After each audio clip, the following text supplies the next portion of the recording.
Dulu di dunia bilang misalnya seks penting, dugem penting, narkoba penting, maksiat penting. Kalau enggak gitu saya pusing. Nanti di akhirat semua ini jadi problem. Artinya apa? Gara-gara di dunia melihat gemerlapnya dunia, dia menjadi tidak tahu pentingnya Allah, tidak tahu pentingnya akhirat. Maka dengan hidup malah menjadi tidak tahu. Maka untuk menjadi tidak tahu itu sebabnya dua. Makanya polling 01 dan 02 sama benarnya tadi. Gara-gara tahu yang menjadi tidak tahu, gara-gara tidak tahu yang menjadi tidak tahu. Tadi misalnya kamu fokus ya, misalnya Rukin jelalatan untuk cawe itu, fokus untuk cawe itu, gak Allah waktu ngarepe kejengkang, kesandung. Berarti gara-gara melihat menjadi tidak tahu.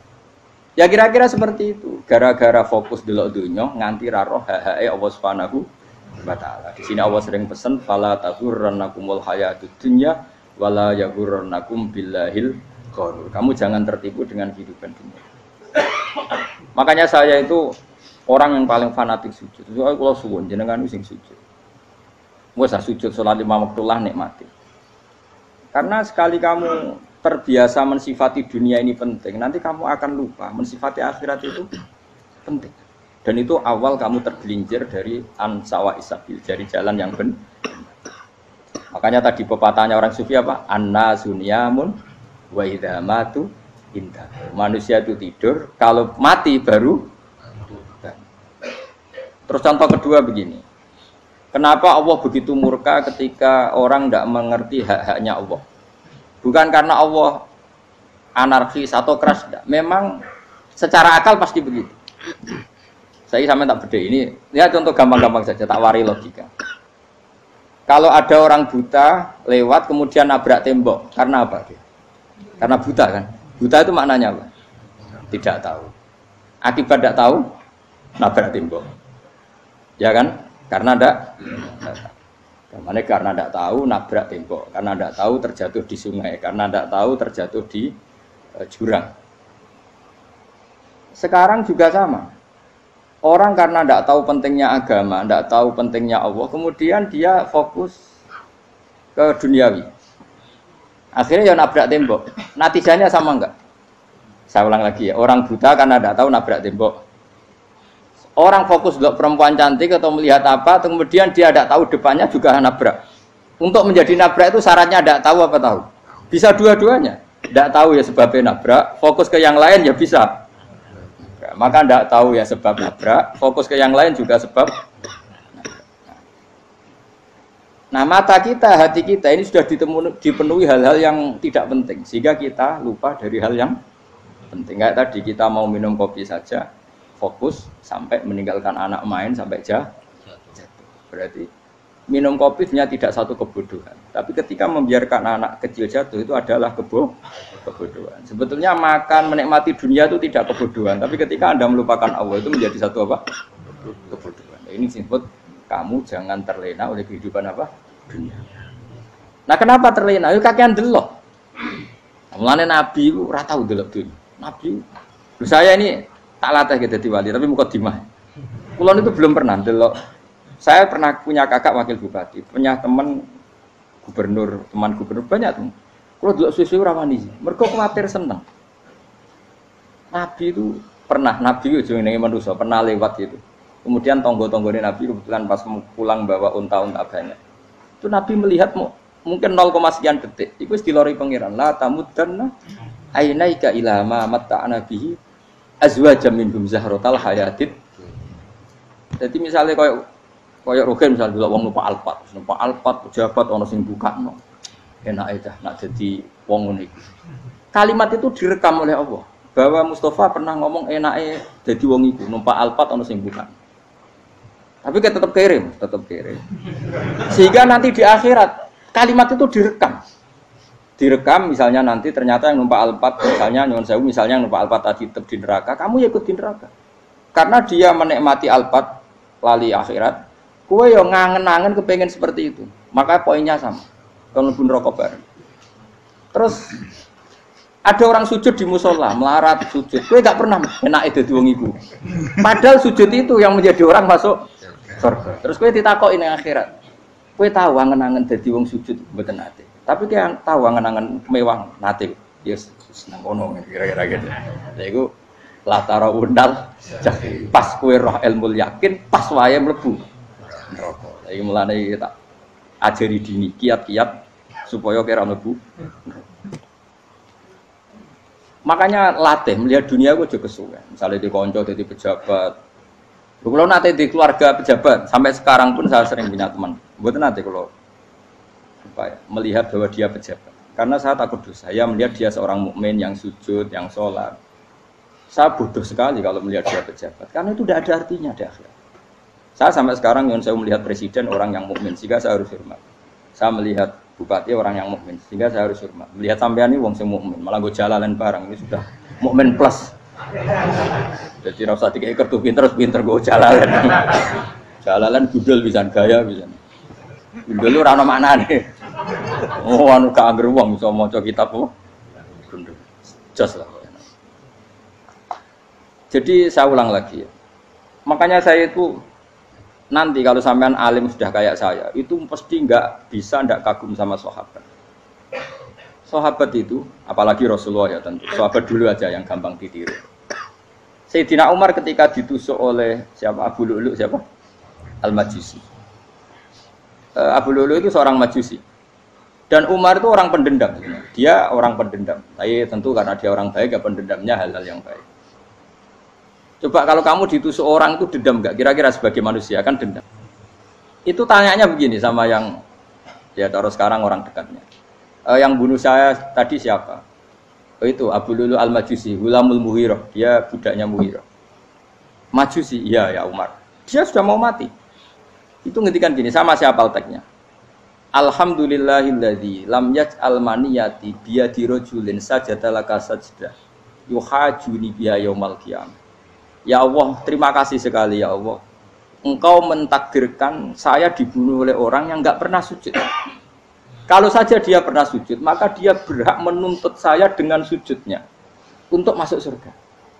Artinya gini, kalau dia ditusuk orang yang pernah sujud, misalnya Sayyidina Umar kok ditusuk oleh Ruhin, kemudian Umar masuk Ruhin masuk neraka, aku tetap pedih Gusti. Isowai sujudnya dia menjadikan enggak berhak masuk neraka.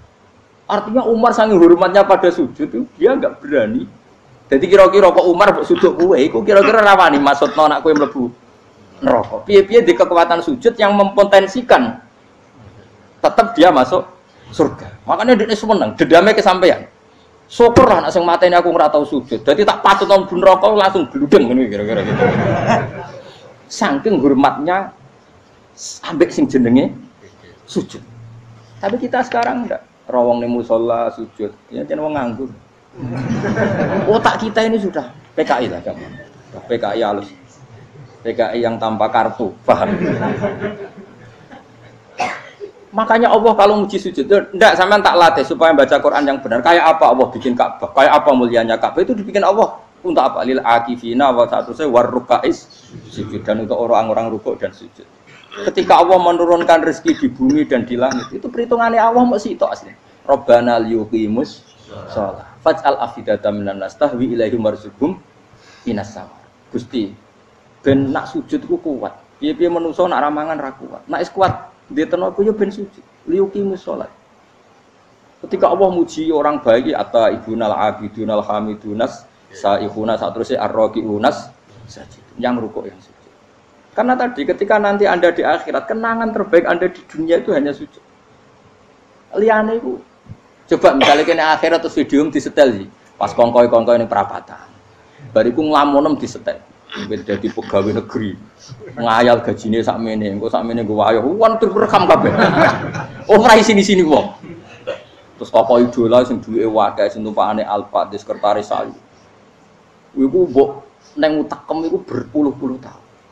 Dan itu jumlahnya poinnya misalnya 100.000. Bareng idol anu Kanjeng Nabi mau 10%, cuma gayanya mau sholawat. Tapi sebetulnya agak tahu bayang no ahli ini miskinan, Mbak Amit nih miskinan. Gayanya mau sholawat tapi uteknya orang tahu kepengen melarat koyok. Itu direkam. Makanya dari Habib sing alim-alim niku almar'u ma'aman ahabba hada targhib wa tarhib. Kita ini kan sering dimotivasi mubalek. Mubalek itu kan saya naik dhewe nang. Harus pokoknya seneng Nabi swarga. Dari Habib sing alim nak ngritik, masalahnya dawe mu almar'u ma'aman ahabba. wong dibarno wong sing diseneng. Apa kamu bisa menjamin seneng Nabi saudure seneng wong-wong itu? Jangan-jangan kita lebih berkeinginan seperti orang tertentu yang kaya raya, yang terkenal, yang hebat. Meskipun kue oleh sana muni seneng Kanjeng Nabi. Jangan-jangan status cinta kita terbukti ke orang itu. Iya, toh misalnya gambarnya pasang neng kamar, puas. Partai, uang, kuasa. Terus kue nyumbang masjid nyuwun sewu mau 50.000. Tapi bareng nyumbang untuk kemenangan orang itu 10 juta. Nyebut uang itu satu hari 100 kali. Nyebut Nabi pendak sholat. Bareng dihitung, dipoling mbek malaikat. Disurvei buat dipoling orang pokoknya. Dengan cara begini status senangnya orang ini ke siapa? Ya, ono pengajian sholawatan nyumbang 50.000. Nanggo pemenangan. Habis sudah diundang hayya ala sholah melakukan ngenteni komat. Tapi nak diundang acara kampanye teko ngarep sedurunge 2 jam. Dari sekian di polling, terus kadar cintamu ke siapa coba? Dari sekian indikator misal cara polling. Jangan-jangan diputuskan lebih seneng ke itu. Ya sudah almarhum aman. Apa? Makanya kata orang-orang alim almarhum apa? Orang itu terserah disenangi. Masalahnya kita tidak ada jaminan lebih seneng Nabi. Ya ora ono jaminan ya saya sampean misale. Hitung dhewe-dhewe ora usah meneng terus kok wedi dosa wis kadung dosa iku wis kadung. Makanya Sufyan Ats-Tsauri itu dadi wali ku mangsa mergo ibadah akeh mboten. Sufyan Ats-Tsauri gurunya Imam Syafi'i dadi wali ku sederhana. Sama tak ceritane orang-orang jadi wali dengan cara yang sederhana. Tapi kan niru wis copy paste ya, artinya ora apa ya KW lah. Kalau niru enggak apa-apa tapi KW kebaikan. Sufyan Ats-Tsauri itu ditanya, "Kenapa kamu sedekat itu sama Allah dan Anda keramat?" Jadi resepnya begini, Pak. Saya itu belum pernah ke masjid nunggu adzan. Paling enggak setengah jam, 1 jam sebelum adzan itu saya sudah ada ke masjid. Ditanya, "Kenapa begitu?" Ketoke kok kawula sing elek, moroe ngenteni diceluk. Wis ngerti nek wayahe yak ngono iku Allah nyeluk. Misale saya punya cah dalem atau saya punya karyawan, tiap jam 8 itu buka toko. Nah, bayangno itu juga. Saya punya karyawan tiap jam 8 tugasnya buka. Selalu buka tokonya ngenteni tak panggil. Rohen, toko buka, siap. Tapi besok ya ngono lagi. Jam 8 buka, siap. Tiap hari gitu. Kira-kira kendaraan karaniku goblok apa sopan? Kira-kira. Enggak jawab ya. Goblok kriting ndak usah gitu. Nah, Sufyan Ats-Tsauri tidak mau gitu. Wong wis ngerti nek Allah yang mono wayahe manggil. Dadi ya kerja malu wis ning kono. Dadi nek Allah hayya ala shalah pun Gusti. Hayya ala shalah pun penting mriki. Iku sudah dadi wali. Oh, iku saya buat tiru tapi kawe lho. Enggak masalah, tapi ini kan resep no. Lho mangkel lo gak kira-kira. Ana karyawan tiap jam 8 kon buka toko. Selalu marane ngenteni di panggil. Jadi wali dulu tuh punya cara muamalah sama Allah tuh luar biasa. Ya ora usah mbok tiru terus kemen dadi wali wis ra iso kadung salah. Biasa wae. Aku lah nganti saiki ya biasa wae. Aku maro masjid ngenteni mek komat ya biasa wae. Tapi aku kan iso dadi wali lewat jalur liya lah aku ya. Jalurku kan akeh. Mulang ya mari wali, sabar ning coba ya mari wali. Jane ana jalur fikir ya mari wali kan. Tapi kan loro, fikir loro. Jadi Imam Adil ya wali, dia bojo judes itu wali, masyhur. Ana wali baru kayak di bojo judes. Iku ya jalur dadi wali. Wah lebih ngeri lagi. Ngeri tenan, nanti akhirat dijak wedi. Jadi anekdote wae para suami takut istri silakan baris sing wis baris sing wedok. Pak rene lho tetep moro. Waktu bojo kegawangan ini akhirat bahaya, you know. Yes. Bahaya mesti bojo nganti kegawan apa? Tengah akhirat. Masyhur jadi cerita-cerita wali wis. Ya saya ulang lagi ya. Latih, meskipun dari kecil latih. Makanya kamu tahu kenapa Quran itu kalau ngendikan sujud kayak gitu spesial. Balillah fa'bud wa kum minas syakirin. Jadi meskipun kita di dunia umumnya orang saya makan, saya minum. Saya juga punya istri, punya keluarga, punya apa. Tapi saya belum pernah melihat anak saya itu sebagai anak saya.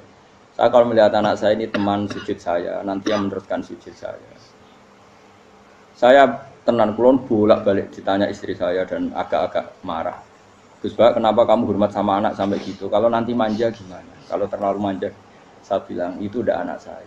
Itu nanti yang meneruskan sujud saya, meneruskan rukuk saya. Saya nanti pasti mati. Dan saya butuh di bumi selalu ada yang sujud sama Allah. Dan itu yang paling dalam otoritas saya itu anak saya. Orang lain itu enggak dalam otoritas saya. Jika kita melihat anak itu ini penerus sujud saya, penerus rukuk saya. Kita enggak sudah duniawi sekali. Rumah tanah anak tua ben di rumah. Kapitalistik. PKI lah pikirannya yang ngono, Cina yang ngono. Mau fasek-fasek neng dalan yang ngono, kowe nggawa jalalan ngalor itu pakai cek ngono. Jadi dulu itu kalau para nabi donga fahab li milladun kawaliya yarithuni wa yarithu min ahli Yakub, seorang turunan yang meneruskan tradisi sujud, tradisi.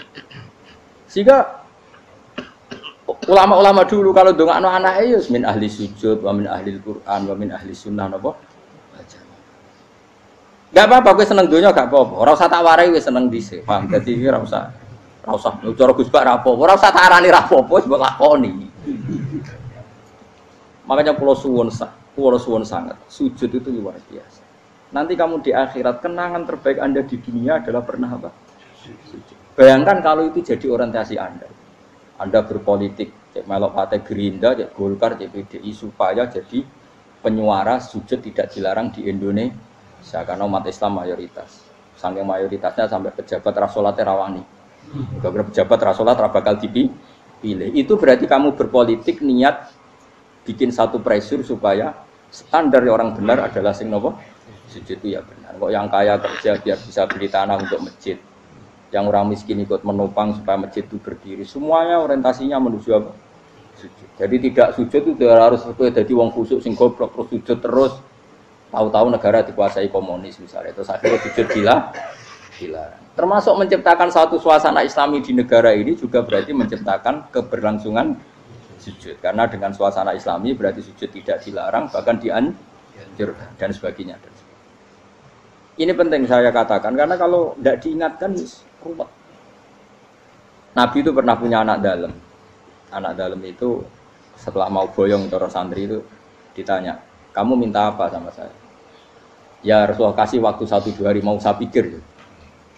Karena yang menanyakan orang yang sayyidul awalin wal akhirin setelah sekian 2 hari, minta apa kamu? Jalur Anda gak tanggung-tanggung. As'aluka murafaqataka fil jannah. Saya minta jadi temanmu di surga. Oh Nabi kaget tuh. Kok kalian diwarai wong? Mboten enten sing marahi. Nabi kok nang diwarai wong ndak ada ya Rasul. Terus kenapa kamu minta itu? Kata tadi kalau saya minta dunia itu nanti zailah, dunia itu pasti hilang, faniyah pasti hilang. Maka yang abadi adalah saya jadi temanmu di surga. Tapi apa kata Rasulullah Jabir? Fa'inni ala nafsika bikasrotis sujud. Ya sudah kamu bantu saya, kamu memperbanyak sujud. Kayak apa? Nabi pun mintanya fa'inni ala nafsika bikasrotis sujud. Saya bantu untuk menolong diri kamu, kamu memperbanyak apa? Makanya di pertama surat turun itu ada wasjud, kamu bersujud dan kemudian mendekatlah kepada Allah. Tapi sekarang enggak, karena kita kena hijab duniawi, mitra penting, semuanya penting dan semuanya penting itu makna di hati kamu adalah hadun. Bahkan ngidolakno kiai perkara hadun nafsu, wae nak dadi kiai gede. Wah, teko ditolak al-badru. Wale napu pidato MC-ne muni Saiful Fadilah wal Karomah, mbah sauni-unine MC.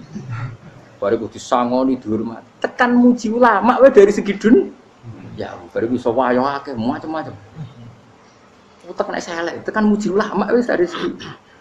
Makanya saya ini termasuk ulama. Kalau kan saya ngebes biasa. Kalau jarang kerso di panggungnya seneng dulu. Supaya semua ulama udah dipandang secara apa? Dunia. Saya sampai sekarang ngedus anak kula biasa.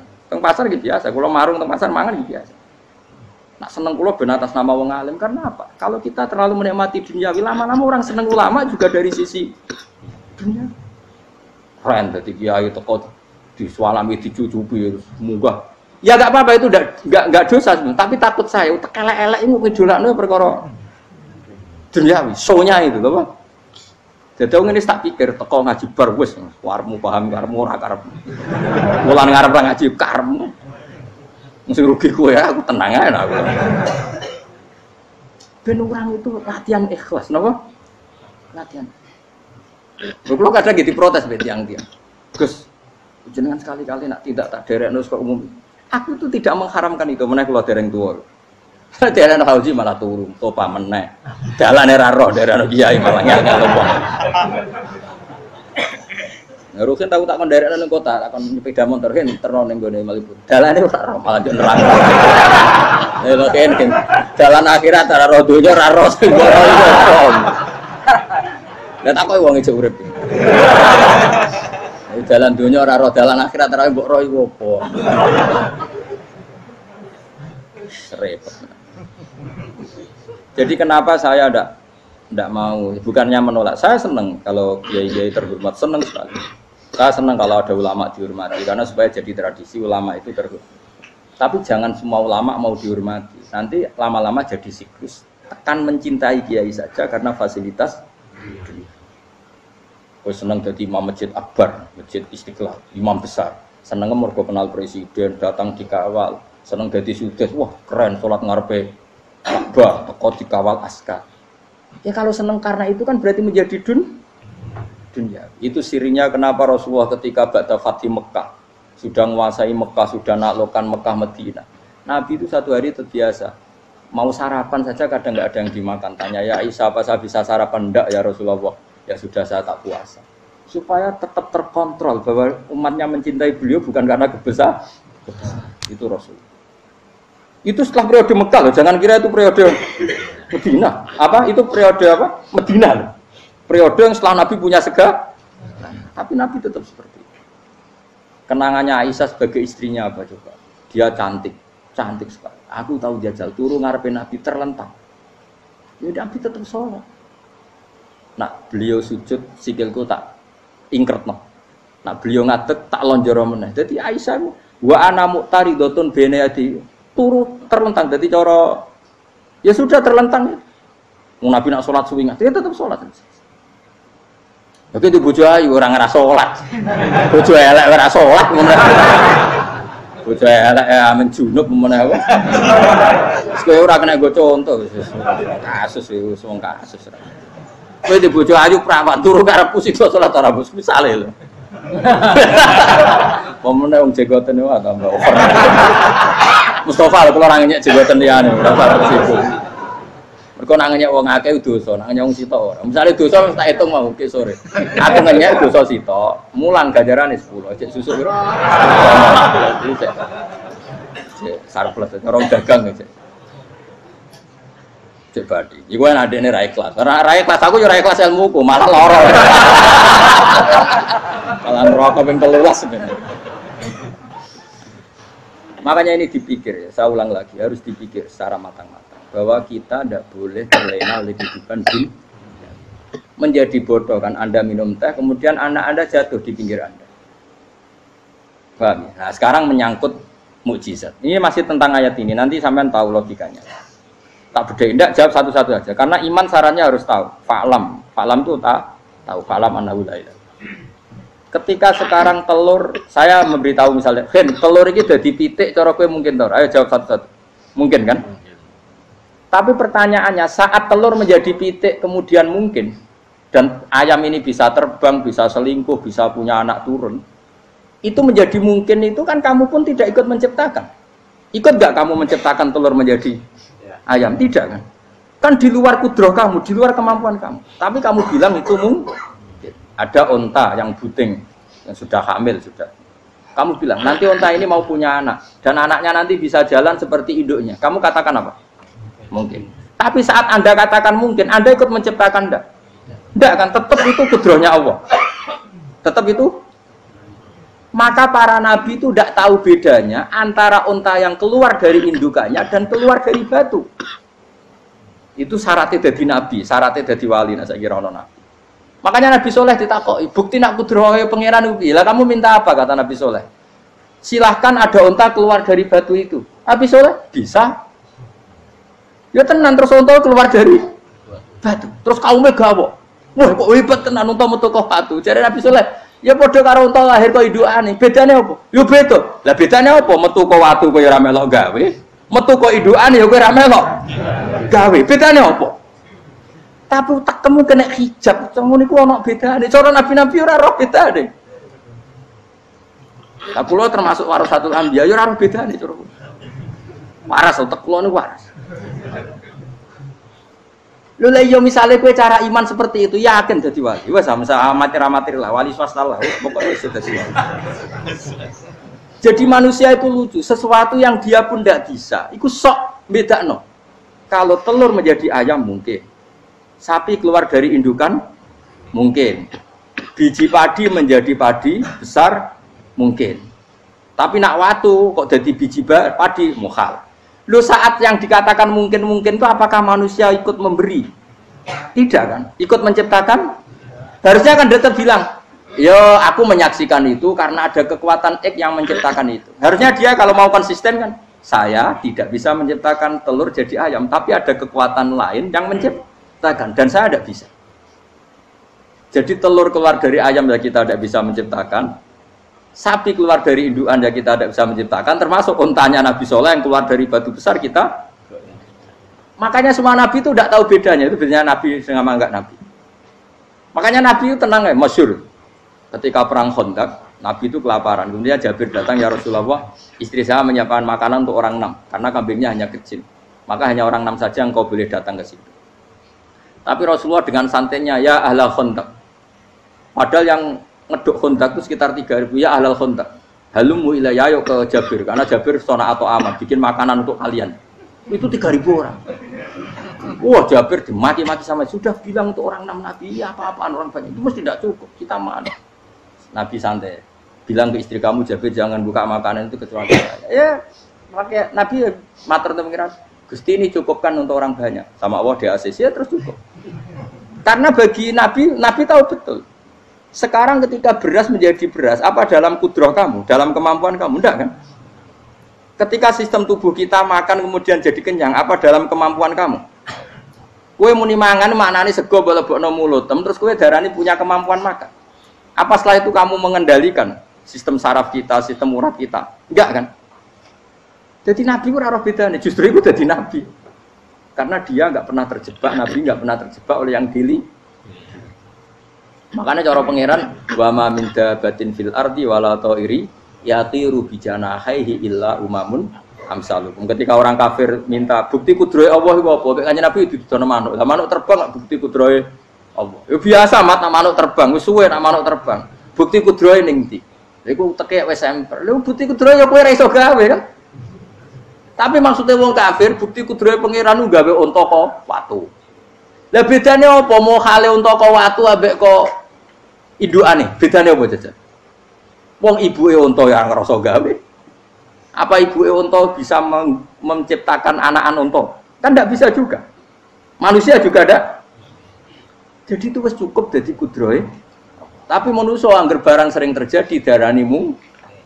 Maknane mungkin dekne sing nentukan mungkin atau tidak. Padahal zaman mungkin pun dia ada ikut menciptakan. Ini eling-eling.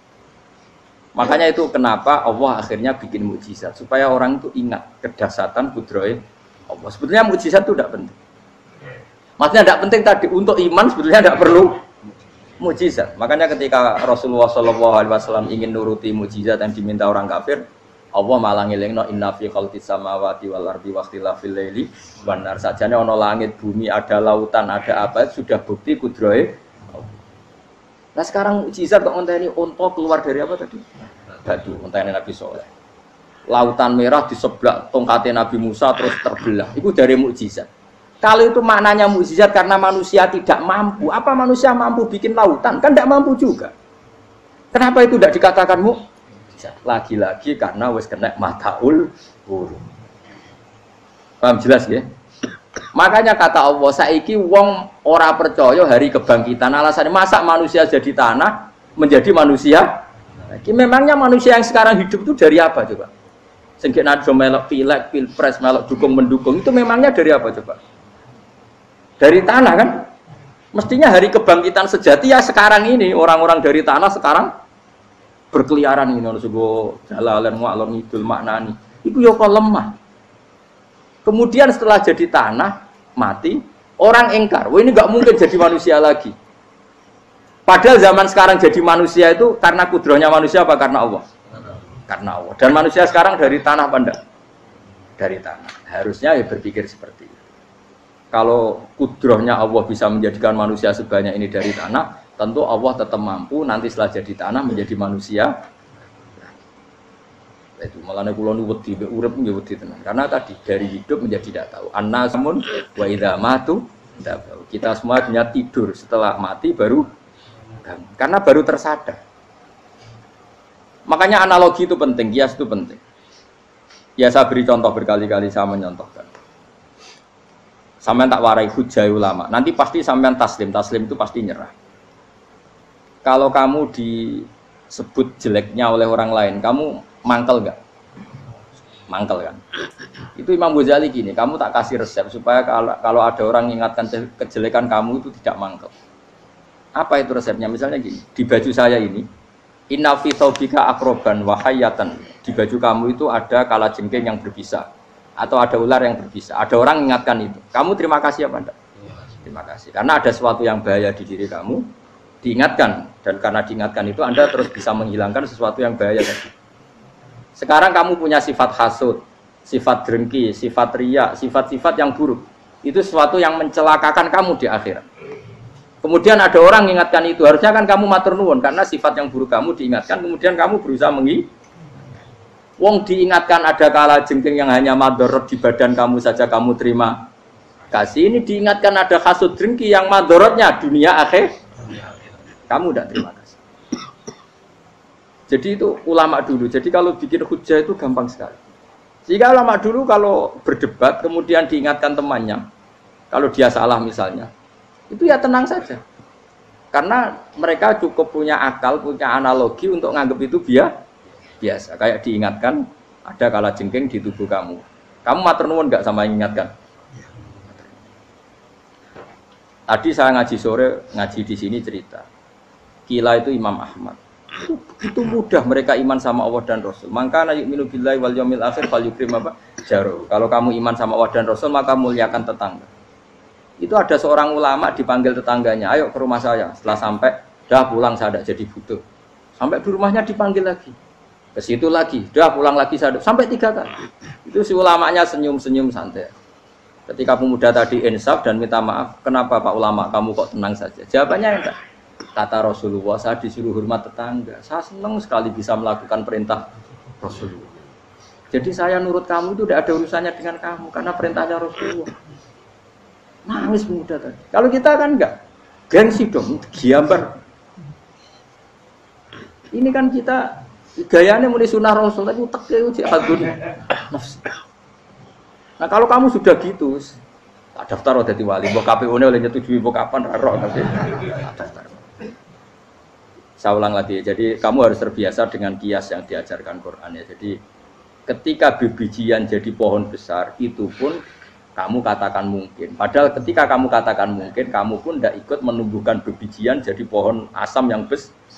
Itu menunjukkan kudrohnya Allah. Artinya sebetulnya kamu hidup semuanya itu hanya menyaksikan kudrohnya Allah tanpa kamu memberi kontribusi. Kenapa kamu yang menentukan mohal dan tidak mohal? Harusnya mau taslim menyerahkan diri nak kabeh mau nyakseni kekuasaane Allah. Itu sing dimaksud Quran apa ya tanazzalul amru bainahunna lita'lamu annallaha ala kulli syai'in qadir wa annallaha qad ahata bi kulli syai'in ilma. Alam raya dibikin variasi kayak gini, mau tujuannya Allah supaya kalian menyaksikan kemampuannya. Warna jelas ya. Makanya ketika ada pangeran, ketika bumi yang sudah mati tak hidupkan dengan hujan, begitulah kadzalikan nusyur. Ya kira-kira seperti itu proses sesuatu yang mati menjadi hidup lagi.